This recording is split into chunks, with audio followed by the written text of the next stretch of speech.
ഈ കുട്ടികളുടെ കാര്യം പറയുമ്പോൾ തന്നെയാണ് സാറ് കുഞ്ഞിലെ ഒരുപാട് ബുദ്ധിമുട്ടിയ ഒരു അവസ്ഥയുണ്ടായിരുന്നു. ഈ ചുണ്ടിൻ്റെ പ്രശ്നം, സംസാരത്തിലെ വ്യക്തതയില്ലായ്മ. അപ്പോൾ ഒരുപാട് അകറ്റി നിർത്തലുകൾ കണ്ടിട്ടുള്ളത് കൊണ്ട് തന്നെ ഒരു ഹ്യൂമനായിട്ട് മാറാൻ ഒരുപക്ഷെ അത് സഹായിച്ചിട്ടുണ്ടാവാം. സാറ് കാണുന്നതൊക്കെ മനുഷ്യന്മാരെയാണെന്ന് എനിക്ക് തോന്നിയിട്ടുണ്ട്. പലപ്പോഴും സാറിൻ്റെ വർത്തമാനത്തിലൊക്കെ മനുഷ്യന്മാരെ അഡ്രസ്സ് ചെയ്തിട്ടാണ് സംസാരിക്കുന്നത്. അതിനപ്പുറത്തേക്കുള്ള വേർതിരിവുകൾ, ഈ സ്ഥാനമാനങ്ങളൊന്നും പരിഗണിക്കാതെ പോകാൻ ഒരുപക്ഷെ ആ ചെറുപ്പത്തിലുണ്ടായ ദുരനുഭവമൊക്കെ സഹായിച്ചിട്ടില്ലേ? ഇന്ത്യ രാജ്യത്തിൽ ഈ ഈ മുറിച്ചുകൊണ്ട് കൊണ്ടുണ്ടായ ആ പ്രശ്നത്തിൻ്റെ അതിൻ്റെ ഒരു ഡിപ്പാർട്ട്മെൻ്റ് ഉണ്ട്. അത് ശരിയാക്കാനാണ്. ഇവിടെ ഉണ്ടാവില്ല, അകത്തും ഉണ്ടാവില്ല. ഇപ്പോൾ അത് ചെയ്യുന്നത്, ആ ഡിപ്പാർട്ട്മെൻറ്റ് ഇപ്പോൾ ചെയ്യുന്നത് പ്ലാസ്റ്റിക് സർജറി ഡിപ്പാർട്ട്മെൻറ്റ്. ഇന്ത്യ രാജ്യത്തിൻ്റെയും കേരളത്തിൻ്റെയും അവരുടെ ബ്രാൻഡ് അംബാസിഡറായിട്ട് അവർ എന്നെ എടുത്തിരിക്കുകയാണ്. ഇപ്പോൾ അവർ എവിടെ പോയാലും ഇത് സംബന്ധിച്ച് 7 സ്ഥലത്തിൽ ഞാൻ പോയിട്ട് വന്നു. ഈ രീതിയിൽ അത്രയും നന്നായിട്ട് സംസാരിക്കാനുള്ള കുട്ടികളിൽ നിന്ന് സാറാണ് ഏറ്റവും നന്നായിട്ട് സംസാരിക്കുന്നത്. അതിന് കുറേ ഞാൻ ഇത് കോളേജിൽ പോയ ശേഷമാണ് ഈ ഓപ്പറേഷനൊക്കെ നടന്നത്. ഇത് നമ്മൾ ജനിക്കുമ്പോൾ ഇതുമില്ല, അകത്തും ഒന്നുമില്ല, പാലറ്റും ഇല്ല. അപ്പോൾ ഈ പാലറ്റിൻ്റെ ഓപ്പറേഷൻ ചെയ്യാനുള്ള വ്യവസ്ഥ രാജസ്ഥാനിലൊന്നുമില്ലായിരുന്നു. അതും പിന്നെ എനിക്ക് ചണ്ഡീഗഡിൽ പോയി BGIയിൽ ഈ ഓപ്പറേഷൻ ചെയ്യിപ്പിക്കേണ്ടി വന്നു. 17 വർഷം ജനിച്ചിട്ട് 17 വർഷം ശേഷം. ഇത് അവർ വളരെ മോശമായ രീതിയിലാണ്. ഇത് ഇപ്പോൾ ഏതൊരു പ്ലാസ്റ്റിക് സർജൻ ചോദിച്ചാൽ ഇത് വളരെ മോശമായ രീതിയിൽ ചെയ്ത ഒരു ഓപ്പറേഷനാണ്. അങ്ങനെ കാണാൻ പാടില്ല. നമ്മൾ ഒരു ഓപ്പറേഷൻ ചെയ്യുമ്പോൾ അത് കാണാനേ പാടില്ല, ഇത് ഉണ്ടായിരുന്നോ എന്ന് ആ രീതിയിൽ ഇല്ലല്ലോ. അപ്പോൾ ഞാൻ അവരോട് പറയുന്നത്, അവരെന്നെ വിളിച്ചിട്ട് ഞാൻ അവരുടെ അച്ഛന്മാരോട് ഞാൻ കാര്യങ്ങൾ പറയാറുണ്ട്. You will be surprise to know. അപ്പോൾ അന്ന് ഇത് നമ്മുടെ സംസാരം നമ്മളെന്നോ പറയുന്നു, പക്ഷെ അത് ക്ലിയർ അല്ലാത്തത് കൊണ്ട് അതൊരു ആളുകൾക്ക് അതൊരു അപ്പോൾ കുട്ടികളല്ലേ, കുട്ടികൾക്ക് ദുരുദ്ദേശമൊന്നുമില്ല. അതോ അവർക്കൊരു എൻ്റർടൈൻമെൻറ്റ്, ഒരു തമാശയുടെ ഒരു മാർഗമാവുന്നു.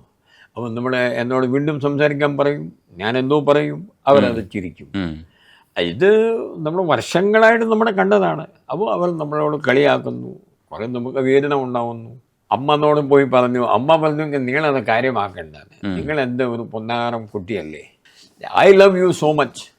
അമ്മ അങ്ങനെ പറഞ്ഞു, why you bother about them. അമ്മ അങ്ങനെ പറഞ്ഞിട്ട് എനിക്കത് പ്രശ്നമേ ഇല്ല, പിന്നെ ആരോട് പറയാൻ.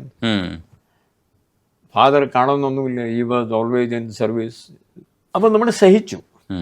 So when I go now to brand അംബാസിഡറായിട്ട് അവരോട് പാരൻസിനോട് ഞാൻ പറയാറുണ്ട്, നിനക്ക് ഇത് അറിയാമോ, താങ്കളുടെ കുട്ടിയെ ഇതിൻ്റെ പേരിൽ നിങ്ങൾ പെട്ടെന്ന് ഓപ്പറേഷൻ ചെയ്തില്ലെങ്കിൽ അവരെ കളിയാക്കും.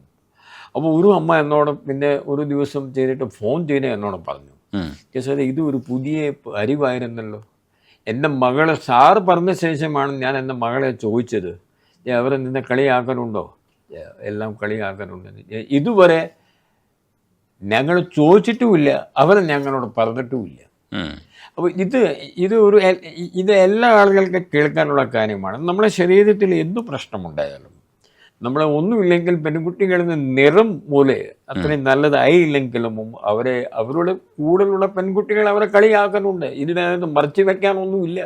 ഹൈറ്റ് കുറവായിപ്പോയി, ചിലപ്പോൾ സംസാരിക്കാനും വീക്കുണ്ട്, സംസാരിക്കാൻ പറ്റില്ല, ഇല്ലെങ്കിൽ ഏതോ ഒരു ശരീരത്തിന് അംഗമില്ല,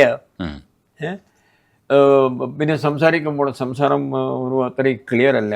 കുട്ടികളൊക്കെ വേറെ ഉദ്ദേശം കൊണ്ടുണ്ട് അവരത് ഈ കാര്യം കൊണ്ട് ആ കുട്ടിയെ എപ്പോഴും ശല്യം ചെയ്തേ കൊണ്ടിരിക്കും. അതിന് സംശയമൊന്നുമല്ല.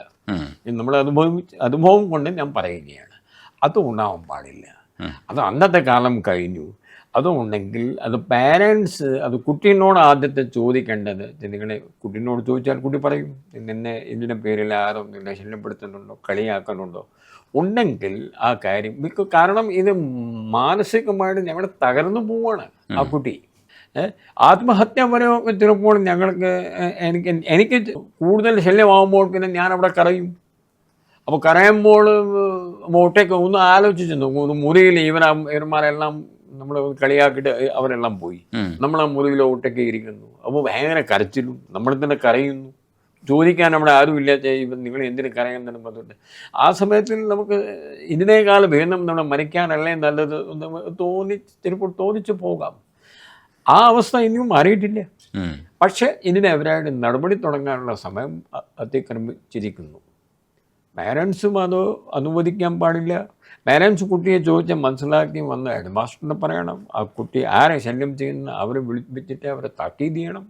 ഇനിയും അവർ അത് ചെയ്തില്ല, അവർ പിന്നെയും വന്ന് ചെയ്യുകയാണെങ്കിൽ അവർക്ക് അവരായിട്ട് നടപടി എടുത്തിട്ട് സ്കൂളിൽ പുറത്താക്കാനുള്ള സമയം കഴിഞ്ഞു. ഇല്ലെങ്കിൽ കുട്ടികളെല്ലാം സഹിക്കുന്നു. ഏത് ക്ലാസ്സിൽ പോയാലും ഒന്ന് രണ്ട് സ്പെഷ്യൽ ഡിഫറെൻ്റ്ലി ഏബിൾഡ് കുട്ടിയെ അത് കാണുമല്ലോ. അതിനെന്താ, ഈ കുട്ടിക്ക് തെറ്റൊന്നുമില്ലല്ലോ. ചിലപ്പോൾ പോളിയോ ഇഞ്ചക്ഷൻ പോലും നമുക്ക് ശരിക്കും ഇന്ത്യ രാജ്യത്തിൽ കേരളത്തിലൊക്കെ കൊടുക്കുന്നുണ്ട്. അവിടെ ഗ്രാമങ്ങളിലെ പാവപ്പെട്ട കുട്ടികൾ പോളിയോ ഇഞ്ചക്ഷൻ കൊടുത്തിട്ടില്ല പറഞ്ഞിട്ട് അവർക്ക് അവനെ ഞെണ്ടി അവിടെ നടക്കുന്നു പറഞ്ഞിട്ട് ഈ കുട്ടിക്ക് എന്ത് തെറ്റാണെന്ന് അതിന് പേരൻസ് അറിയാതെ കൊണ്ടോ പൈസ ഇല്ലാത്തത് കൊണ്ടോ എന്തോ അവർ ചെയ്തിട്ടില്ല. This has to be stopped. ഈ കാര്യമാണ് ഞാൻ പോയി പറയുന്നത്. All parents who are listening, അത് കുട്ടികൾക്ക് തമ്മിൽ അങ്ങനെ ആ ദയ ചെയ്യാൻ പാടില്ല. ആ മാനസിക വികസനം അവർക്ക് ആയിട്ടില്ല. ഞാൻ പറയുമ്പോൾ ഈ കുട്ടിക്ക് വേദന ഉണ്ടാവുന്നുണ്ടെന്ന് തിരിച്ച് മനസ്സിലാക്കാനുള്ള കഴിവും ബുദ്ധിയും കുട്ടികൾക്ക് ഇല്ല 10 വയസ്സ് വരെയുള്ള. പക്ഷേ that doesn't mean that it should not be stopped. It should be stopped. Parents അതിനു വേണ്ടി ശ്രദ്ധിക്കണം, ടീച്ചർ ശ്രദ്ധിക്കണം, കുട്ടി പറയണം. സാർ, ഇപ്പോൾ സാറിൻ്റെ ജീവിതം ഭയങ്കര ഇൻസ്പിറേഷണൽ സ്റ്റോറിയാണ്. ഇപ്പോൾ ക്രിക്കറ്റ് കളി ഒരു കാലഘട്ടത്തിൽ ഭയങ്കര ഭ്രാന്തായിരുന്നു.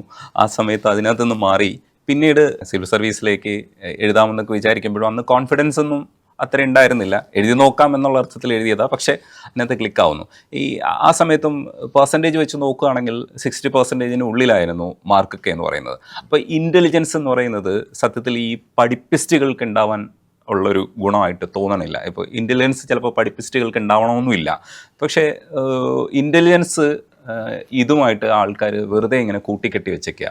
അതായത് ഇവരൊക്കെ ഇൻ്റലിജൻ്റ് ആയിരിക്കുമെന്ന് തെറ്റിദ്ധരിക്കുകയാണ് ചെയ്യുന്നത്. പക്ഷേ പ്രായോഗികമായ ജീവിതത്തിൽ അങ്ങനെ ആവണമെന്നില്ല. സാറിൻ്റെ അനുഭവത്തിൽ എങ്ങനെയാണ് ഇൻ്റലിജൻസുമായിട്ടുള്ള ഇൻ്റലിജൻസ് ഇപ്പോൾ പറയുന്നത്, പുതിയ തിയറിയിൽ പറയുന്നത് ഇൻ്റലിജൻസും ടാലൻറ്റും എല്ലാം ഓവർ റേറ്റഡ് ആണ്. അത് വലിയ കാര്യമൊന്നുമില്ല. ടാലൻറ്റ് ഞാൻ പറഞ്ഞില്ലേ, നമ്മുടെ എൻ്റെ മോനിൻ്റെ കാര്യം പറഞ്ഞുകൊണ്ട് ടാലൻറ്റ് ഉണ്ടെന്ന്. അത് ടാലൻറ്റ് ഉണ്ട്, അത് ശരി. പക്ഷേ ഈ ടാലൻറ്റ് കൊണ്ട് മാത്രം ഒന്നും ചെയ്യാൻ പറ്റണമെന്നൊന്നുമില്ല. അത് ആദ്യത്തെ ഇതുപോലുള്ള എവിടെയോ നമ്മൾ പുറത്ത് പോയി അതിനെ സംബന്ധിച്ചിട്ടുള്ള ഡിപ്ലോമ ചെയ്തു, കാര്യങ്ങളൊക്കെ മനസ്സിലാക്കി തിരിച്ച് വന്ന് ചെറിയ സ്റ്റുഡിയോയിൽ അത് ജോലി ചെയ്യാൻ തുടങ്ങി. എപ്പോഴും അവരുടെ വർക്ക് നന്നാക്കാനുള്ള ശ്രമം, ഇതെല്ലാം നോക്കിയിട്ടാണ് പുള്ളിക്ക് മുന്നോട്ട് പോകാൻ പറ്റിയത്. സിവിൽ സർവീസിലും ആയാലും ക്രിക്കറ്റ് ആയാലും നമ്മൾ ടാലൻറ്റ്, ഒരു സച്ചിൻ തെണ്ടുൽക്കർ ഒരു നല്ല ടാലൻറ്റഡ് ബാറ്റ്സ്മാനാണ്. സഞ്ജു സാംസൺ ടാലൻറ്റഡ് ബാറ്റ്സ്മാനാണ്. സഞ്ജു സാംസണും സച്ചിൻ തെണ്ടുൽക്കർ പോലെയുള്ള ഒത്തിരി കുട്ടികൾ വേറെ അവരുടെ നമ്മുടെ ഒരു കേൾക്കുമ്പോൾ, ഇപ്പോൾ കേരളത്തിൽ കേൾക്കുമ്പോൾ സഞ്ജു മാത്രമല്ലേ ഉള്ളൂ. എല്ലാ സ്ഥലത്തിലും ഇപ്പോൾ ക്രിക്കറ്റ് ആളുകൾ കളിക്കുന്നുണ്ട്. എന്തുകൊണ്ട് സഞ്ജു പോലെയുള്ള ആളുകൾ തിരിച്ചു പറഞ്ഞില്ല? അതിന് എൻ്റെ അഭിപ്രായം വേറെയാണ്. ഒന്നാമത്തെ, ഇയാളുടെ ഒരു ക്രിക്കറ്റ് ഇഷ്ടപ്പെട്ടണമെന്ന് ഒന്ന്. പിന്നെ ഇപ്പോഴത്തെ ഈ കാലത്തിൽ ആ കുട്ടി 6, 7, 8 വയസ്സ് മുതൽ, ഇപ്പോൾ ഒരു രാജസ്ഥാൻ ഈ IPL രാജസ്ഥാനിലുള്ള ഒരു സൂര്യവംശി പറഞ്ഞിട്ട് ഒരു കുട്ടി കളിക്കുന്നുണ്ടല്ലോ, 13 വയസ്സുകാരൻ. ആ സെഞ്ചുറി അടിച്ചു, നമ്മളെല്ലാം വളരെ ഹാപ്പിയാണ്. പക്ഷേ ആ യാത്ര ഇയാൾക്ക് തുടങ്ങിയത് 5-6 വർഷം മുമ്പാണ്. Van he was only 8-9 years old. അന്നേ മുതൽ ഇയാൾ രാവിലെ, ഇയാൾ ഏതോ ഒരു ഗ്രാമത്തിലാണ് താമസിക്കുന്നത്, ബീഹാറിൽ നിന്ന്. ആ മറ്റേ ട്രെയിനിങ് ചെയ്യാൻ പോകുമ്പോൾ രാവിലെ 2 മണിക്കൂറുള്ള ബസ് പിടിച്ചിട്ട് പോകണം. അമ്മ എഴുന്നേറ്റണം. ദിവസേന ഇയാളുടെ ആഹാരം അമ്മ ഉണ്ടാക്കി തരണം. 2 മണിക്ക് ഇയാൾ പോകണം. അച്ഛനും കൂടെ പോകണം. വെറുതെ ഒരു കട ഉണ്ട്, അത് കട വേറെ, നമ്മുടെ ഇയാളത് വേറെ ഒരു മകനുണ്ട്. ആ മകൻ പറഞ്ഞു നിങ്ങൾ നോക്കിക്കൂ. ഇയാൾ 8-9 വയസ്സ് മുതൽ ഈ 14 വയസ്സ് വരെ കഴിഞ്ഞ 4-5 വർഷമായിട്ട് ഇങ്ങനെ അവിടെ പോയി. അതോ പിന്നെ ഒരു കോച്ചിൻ്റെ ഏർപ്പാട് ചെയ്തു. അവരുടെ കയ്യിൽ പൈസ ഇല്ല, എങ്ങനെയെങ്കിലും കോച്ച് ഏർപ്പാട് ചെയ്തു. അപ്പോൾ കോച്ചിൻ്റെ ഇയാളുടെ ടാലൻ്റ് എന്ന കാര്യം ഓക്കെ, പക്ഷെ ടാലൻ്റ് ഉണ്ടായിട്ടും കുറേ ആളുകൾ ഈ ആളിന് വേണ്ടി നമ്മൾ പാടുപെടുന്നുണ്ട്. അമ്മ പാടുപെടുന്നുണ്ട്, അച്ഛൻ്റെ ജോലി കളഞ്ഞു. അതിനു വേണ്ടി ഈ ആളിന് കൂടെ ആരും നടക്കണ്ടേ?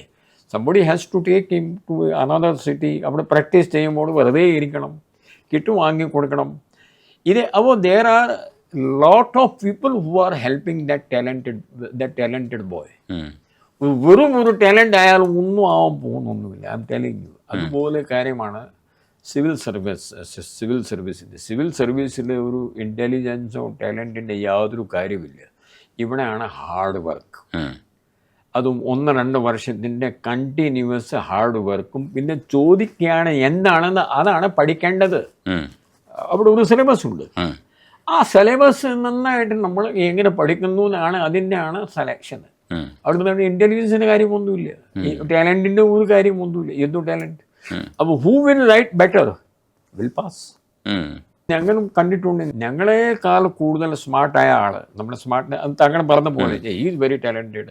ഇയാൾ പെട്ടെന്ന് പോകുമ്പോൾ 1 മണിക്കൂറിലോ ഒക്കെ എല്ലാം എഴുതി പുറത്ത് പോകും. ഇയാളിനെ എപ്പോഴും ഫസ്റ്റ് ക്ലാസ് പറഞ്ഞുകൊണ്ട് നമ്മുടെ കേൾക്കാറില്ലേ? UPSC നടക്കില്ല. UPSC ചോദിച്ച മറുപടി നിങ്ങൾ കറക്റ്റായിട്ട് അത്രയും 20 ശബ്ദത്തിനേക്കാൾ കൂടുതൽ ഉണ്ടാക്കാൻ പാടില്ല. 20 വാക്കുകളിൽ മൊത്തം എല്ലാം ക്വസ്റ്റ്യൻസിൻ്റെ മറുപടി തന്നോ ഇല്ലയോ എന്ന് കാണാമെന്ന് നിങ്ങൾ എഴുതുന്നതിൻ്റെ ഭാഷ നന്നായിരുന്നു, പറഞ്ഞ കാര്യങ്ങൾ കറക്റ്റായിട്ട് പറഞ്ഞാണെങ്കിൽ പിന്നെ ഇൻ്റർവ്യൂ ഉണ്ട്, അവിടെ ചോദിച്ച മറുപടി കറക്റ്റായിട്ട് പറഞ്ഞിട്ട് മാർക്സ് കിട്ടുകയുള്ളൂ. ഇവിടെ ടാലൻറ്റ് ഇത് ഹാർഡ് വർക്ക്. അവർ പറയാനുണ്ട് ഹാർഡ് വർക്ക് ബീറ്റ്സ് ടാലൻറ്റ്. ഇപ്പോൾ talent is been beaten by all. വെറും ഒരു ടാലൻറ്റ് കൊണ്ട് സ്പോർട്സിലും ഗുണമുണ്ടാവില്ല, സിവിൽ സർവീസിൽ തീരെയും ഗുണമില്ല എന്ന് ഞാൻ പറഞ്ഞിരിക്കുകയാണ്. ഞങ്ങളൊക്കെ എല്ലാം 2nd ക്ലാസ് കൊണ്ടൊക്കെ പാസ്സായവരാണ്. രാജസ്ഥാനിൽ അല്ലാതെ മാർക്സ് അവർ തരുന്നില്ല. 60% മാർക്സിൻ്റെ നിയമമുണ്ട്. MA മാസ്റ്റേഴ്സ് ഓഫ് ആർട്സിൽ നിങ്ങൾ എത്ര മാർക്സ് വന്നാലും രാജസ്ഥാൻ യൂണിവേഴ്സിറ്റിയുടെ നിയമം കൊണ്ട് ഓൺലി 60% വിൽ ബി ഗിവൻ. അപ്പോൾ നിങ്ങൾക്ക് 60% വന്നാൽ നിങ്ങൾക്ക് 100% വന്നു, നിങ്ങൾ അത് തന്നെത്താൻ കരുതിയാൽ മതി. We will not give you marks. അപ്പോൾ 60% മാർക്സ് എനിക്ക് വന്നിട്ടുണ്ട്. I'm a gold medallist. അപ്പോൾ I know I have work very hard, but my marks are 60%. പക്ഷേ ആ 60%ൻ്റെ കാര്യം ഇവിടെ പറഞ്ഞാൽ ഇവിടെ നാട്ടുകാരോട് ചിരിക്കുന്നേ ഉള്ളൂ. ഇവിടെ 99 താഴെ സംസാരം പോലും ഇല്ലല്ലോ ഇവിടെ. സോ രാജസ്ഥാനിലെ സാക്ഷരത കുറവാണെങ്കിലും അവിടെ ക്വാളിറ്റി ഇനിയും ഉണ്ട്. പാസ്സാവുന്നവർക്ക് അങ്ങനെ ഒരു ക്വാളിറ്റി ഉണ്ടാവും. ഒരു ഒറ്റ ഉദാഹരണം പറയാം. ഹിസ്റ്ററിൻ്റെ രാജസ്ഥാനിലെ MA വേണ്ടി പഠിക്കുമ്പോൾ പിന്നെ എനിക്ക് UPSCയിലെ ഹിസ്റ്ററി പേപ്പർ പഠിക്കാനുള്ള ആവശ്യം ഉണ്ടായിട്ടില്ല. അത് ആ രീതിയിൽ വേണം ആ ലെവൽ നമ്മൾ ഇവിടെ വരെ കൊണ്ടുവരാം. അപ്പോൾ ടാലൻറ്റ് വന്നിട്ട് കാര്യമില്ല. You have to really work very hard. അത് സ്പോർട്സ് ആയാലും ഇല്ലെങ്കിൽ നമ്മുടെ സിവിൽ സർവീസ് ആയാലും, and that too for some years. ഇത് പെട്ടെന്ന് ഒരു സുപ്രഭാതത്തിൽ ഒന്നും കിട്ടുമോ? രാഷ്ട്രീയത്തിൽ നോക്കൂ, ഇവിടെയൊക്കെ വന്ന് ഇപ്പോൾ ഇരിക്കുന്ന ചീഫ് മിനിസ്റ്ററോ ഇപ്പോൾ ഇരിക്കുന്ന ഏത് മന്ത്രിയോ ഏത് സംസ്ഥാനമായാലും ഇന്ത്യയിലും അവരൊക്കെ കഴിഞ്ഞ 50 വർഷം മുമ്പാണ് തുടങ്ങിയത്. പെട്ടെന്ന് ഇവിടെ ഏതൊരു ടിക്കറ്റ് വാങ്ങി മന്ത്രിയാക്കാന്ന് അത് പറഞ്ഞാണെങ്കിൽ ഇതൊന്നും ശരിയല്ല. People are there for last 50 years 40 years. അവർ ചെറിയ രീതിയിൽ ഇങ്ങനെ മുന്നോട്ട് പോയിക്കൊണ്ടിരിക്കുകയാണ്.